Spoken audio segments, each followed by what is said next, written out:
Hi everyone. Thanks a lot to the organizers for having me. It's a real pleasure to present this work. This is going to be somehow a case study of what we just saw with Edward before, in a sense that now this is a paper really about how AI can be deployed in a very concrete setting in order to try to help and complement the work of human beings that are working in the public employment service. So here we are going to, should I click there so that we remove the thing at top, or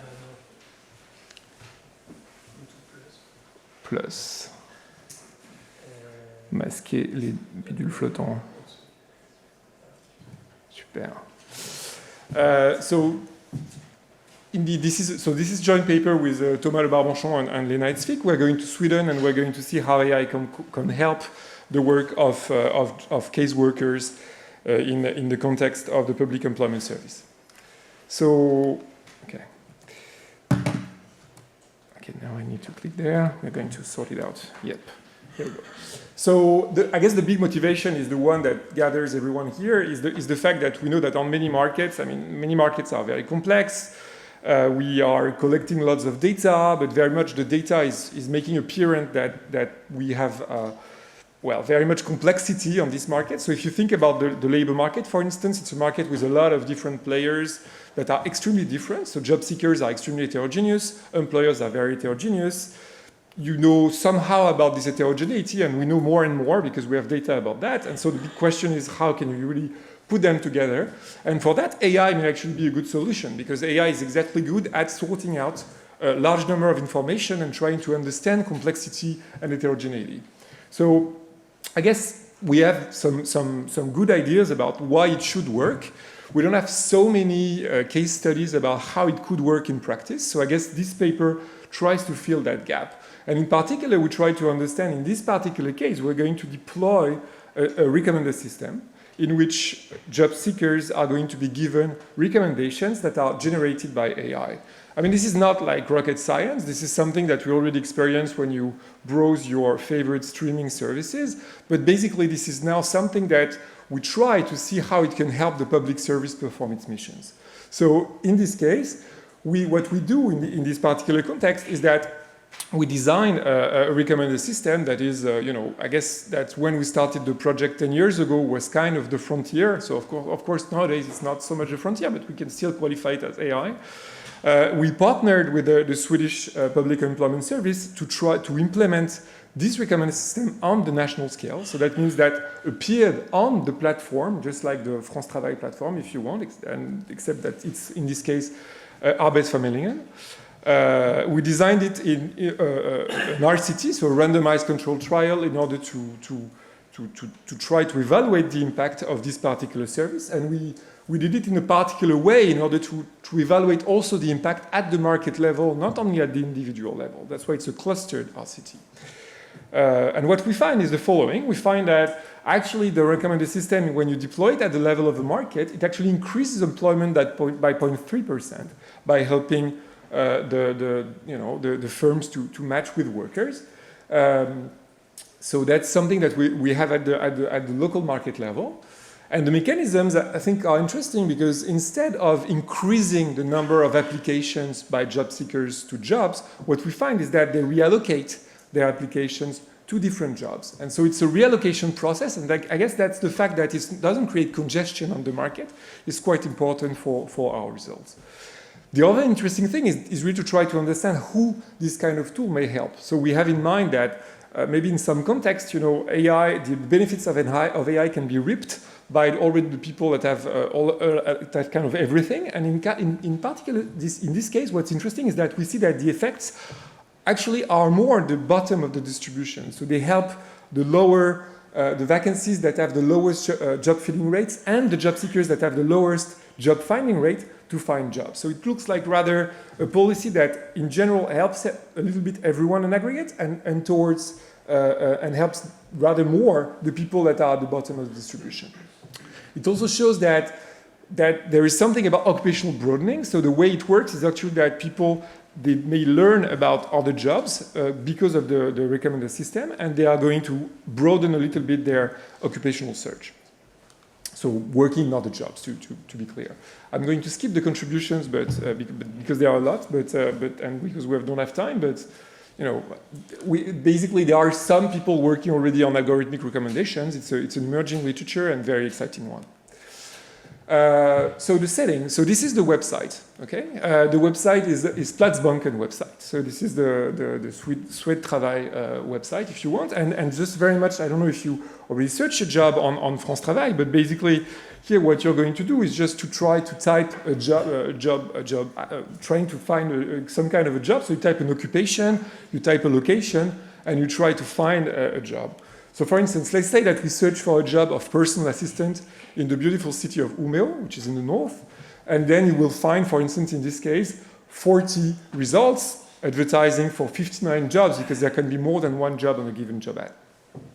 And so what do we have here? I guess you all know a lot about different languages. So here in this case, this is Swedish. So we are going to see here the job title, for instance. You're going to see the name of the company, the name of the urban area, and the standardized occupation of this particular job, along with when it was published. If you are interested in this job, you're going to click on one of these blue links, and you're going to get more information. Important thing to know is when you click on one of these blue links, you generate an entry in our data set, so we can follow basically what kind of jobs people are interested in, or views. Then you get there, you have lots of more information, in particular the contract, whether it's part-time, full-time, how long the contract lasts, what kind of skills you need for the job, and then a job description that is pretty much free text. If you are still interested at this stage, you're actually going to click on this Apply Here button. And this button is going to generate a second entry in our data set. So meaning we know what kind of jobs people view and what kind of jobs people apply to, okay? So that's basically the data we work on. Whoa, what happened there? Okay, so that's bad because that should be the recommendations. All right, well, okay, so now you're going to have to work on your imagination. Sorry about that, I don't know what happened. First time. Okay, so at the bottom here, you have a box that appears, and that's something that appears only for the treatment group. It's basically suggestions for you, and you have a few buttons that you can apply, and that points to different jobs, okay? So it's suggestions for you, and you have 5 to 6 jobs that appear at the bottom. The treatment group is going to see it, while the control group is going to be business as usual, without any kind of suggestions. So basically, it's on this page, except you have now a little box at the bottom saying suggestions for you. How are these suggestions computed? Well, we have an algorithm that you can call AI, I guess, which is a collaborative filtering recommender system. So that's basically exactly the kind of stuff that Netflix was using. So it's basically using the views, so all your clicks. So imagine all your clicks you did in the last 30 days, and imagine that you have that for all the users on the platform. So basically for each user, you have whether or not they clicked on all the different vacancies. So it's a big matrix of hundreds of thousands to hundreds of thousands, and you know whether there is a 1 or a 0. Very often it's a 0, of course, but sometimes you've got a 1 here and there. And then what you basically want to do is to try to understand whether they would be interesting in the jobs that they have not yet seen, okay? So it's basically some matrix reduction algorithm that you're using, whether you try to predict basically whether someone is going to be interested in a given job they have not yet clicked on. So what you're doing basically is to summarize the type of the job and the type of the job seeker into a little vector, and that's going to be their type. And then if a job and a job seeker have similar types, you're going to kind of say, well, they probably are a good match for each other, and we're going to show this job to this particular user. So that's what we're doing. There is a trick there, which is the fact that, so basically, yeah, how we run that every night. So basically, at 2 a.m. or something like that, when the cost is lowest, you actually run the algorithm and generate the recommendations for the next day, taking into account all the clicks in the last 30 days. There is one trick, which is that we were worried about congestion. And in particular, what we do is that we suppress all the jobs with already more than 200 views from the recommendation set. So you cannot show the jobs that are already been viewed by a lot of people with the idea that they don't need more attention. Okay? So that's kind of the idea to avoid to have some kind of congestion, but it's very heuristic. So, oh no, really?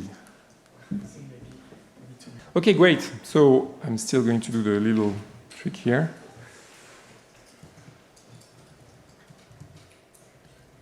Okay, so basically now, I guess I can even show you what the suggestions for you look like, which is even better. So you see what the recommendations look like. I already explained how they are generated. And so now just how did we evaluate that? Okay, so we have an experimental design. Imagine that you have two job seekers taken at random, Lena and Thomas. And so you have generated during the night a set of recommendations for these people. So say 1 to 4 for Lena, 2 to 6 to, well, 2, 4, 5, 6 to Thomas. The first thing we do is that we randomize which jobs are going to be shown or not. So there are some jobs that are going to be in the treatment group, some other in the control group that are never shown. The one in red or pink are bad with colors, are not shown, whereas the green ones are shown, okay? Now, you're also going to kind of take some people out, so some people are never going to see any recommendations. In this case, Thomas has been drawn in the control group, so only Lena is going to be shown jobs 1 and 4, and not 2 and 3, and Thomas is not going to see anything. So that's what we call a two-sided RCT, because we randomize both on the side of jobs and on the side of job seekers. The other thing we did, so we did that during the period 2021 to 2022, more or less, and we clustered as well. So during the last 5 months of the RCT, what we did is that actually we took out entire markets out of the experiment. So basically we created control groups that are the entire markets that suddenly didn't have any recommendations anymore. Okay? And that the idea is going to be, well, you can compare the people that see the recommendations or not. You can compare the jobs that are shown or not, and you can compare markets that are included in the RCT versus not. The data we have, where I already described you the data we have a little bit. So we see the view, we see the applications, we see all the characteristics of the jobs, so that's fine. Then we see also we can match the data that we have on the usage of the website on registered data. So we can see, for instance, for each user, we can recover them when they are unemployed job seekers. We can find them in the registered data, and we can see all their social demographics, when they started to be unemployed and when it stopped. What were the preferred occupations when they registered in unemployment. And then we can link with the matched employee data, meaning that you know all their monthly earnings, basically ever, per company, okay? And so we link all this data together, which means that we can reconstruct their history in employment, and whatever they did on the website. So what do we find? So again, the first exercise is the market level randomization. So we compare what we call the super treatment, so where the treatment was still on, to super control areas where that was randomized out, so there were no experiments anymore on these markets.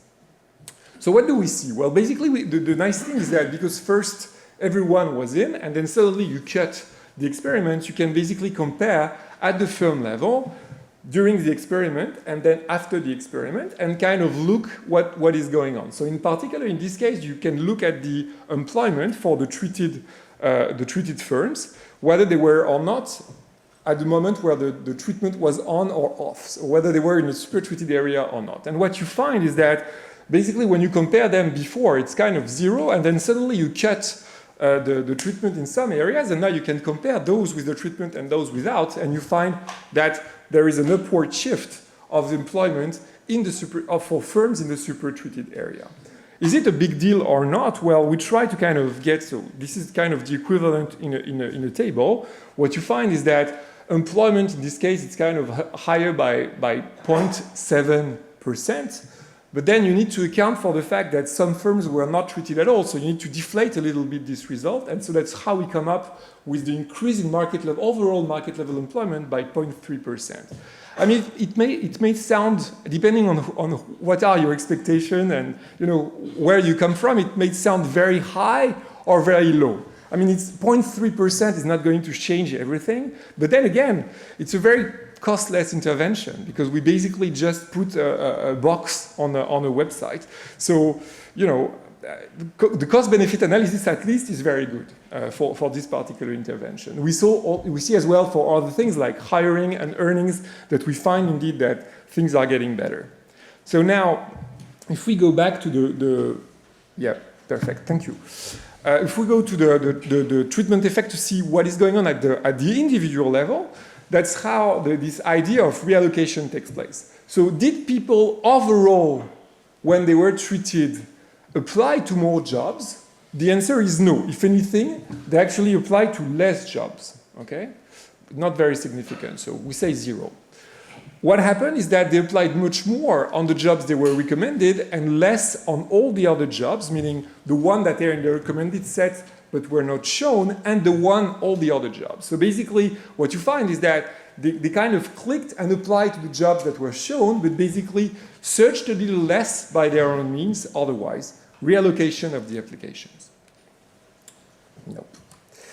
In terms of employment, we check that at the individual level, we also find that people were actually more employed when they were treated than when they were not treated. So you find here as well that at the private level, we find an increase in the employment probability for people who were receiving the recommendations compared to the one that were not receiving the recommendations. Bearing in mind that because we have market effect, I mean, it could be that the people who were not treated in the treated areas were actually also benefiting from the existence of the job recommendation system because maybe firms were hiring more.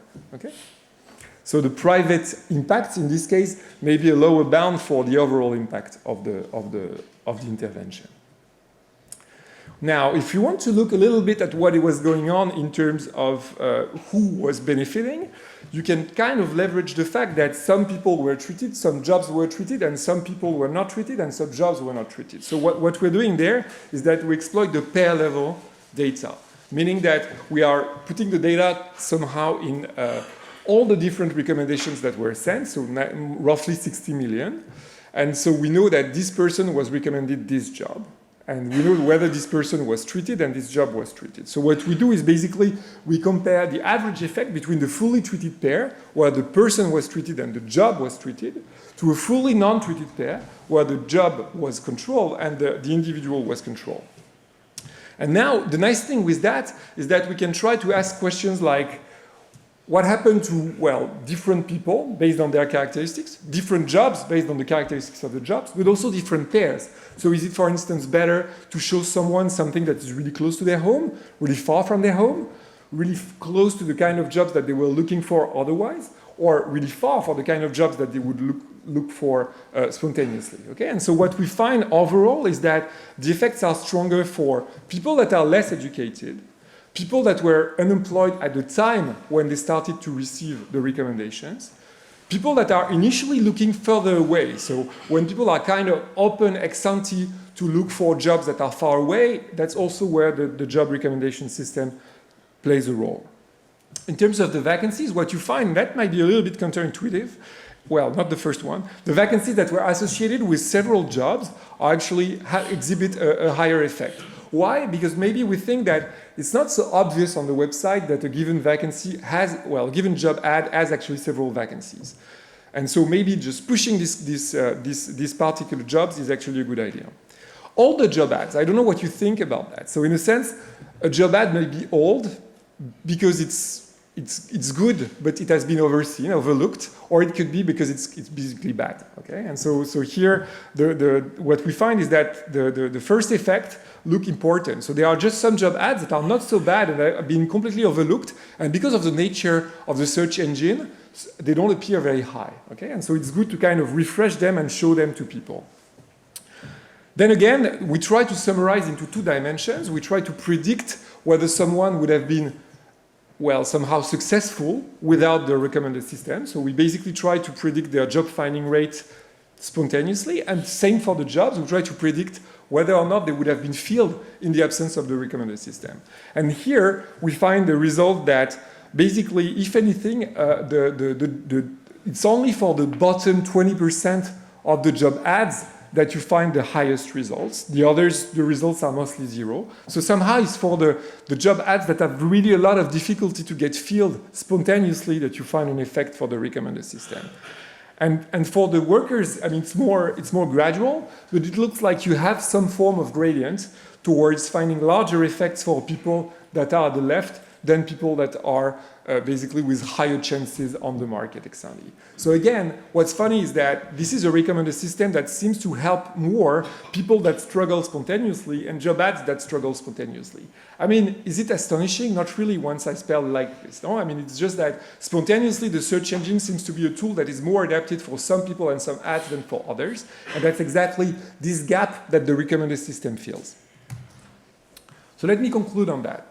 So at the end of the day, what we did with this experiment is that we showed at the market level that you can, some very light touch intervention can have a market level effect by 0.3%, be it large or not. I mean, it's up to you to decide.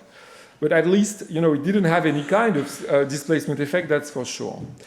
The second thing is that it looked like it produced some relevant and sensible recommendations that job seekers, they seem to take seriously. They viewed and they applied to these recommended jobs. Could we do better? Probably. I mean, it was really our first shot, okay? And so I guess further research would be to vary the kind of recommendations that you actually show and the algorithms that you use to generate this. We didn't have the opportunity to do it, unfortunately, but hopefully you will, or you know, someone will. The receiving this recommendation, it increased the probability to be employed, and this is due to conversion rates rather than increasing the number of applications. And we think that is important in driving the market level effect because there was not like more congestion on this market at least. And there is a lot of heterogeneity as I mentioned. So I guess at the end of that, I think what we want to conclude on is that this is a very low marginal cost intervention, basically, and even average cost if you think about it. It's very portable because it doesn't use any kind of private data on individuals. It only uses the clicks, and that's, so you don't need to identify people at the point where you're deploying the recommended system. We only use the data on people, the private data, the confidential data, to analyze the result of the experiment. But at the level where we generate recommendations, you don't have to use this data. And that's pretty crucial in terms of data privacy, for instance. Then the positive result is that, you know, it's probably due to personalization that was relatively high, the fact that we didn't show the same vacancy to the same people. And that was probably key to limit congestion and the negative externalities you would expect of this kind of, intervention, of matching intervention.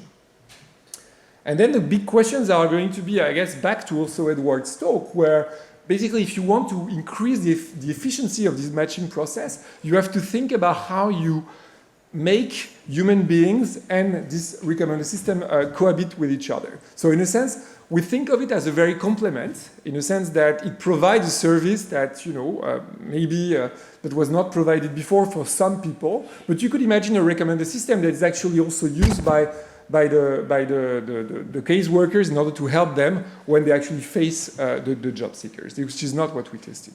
Thank you very much.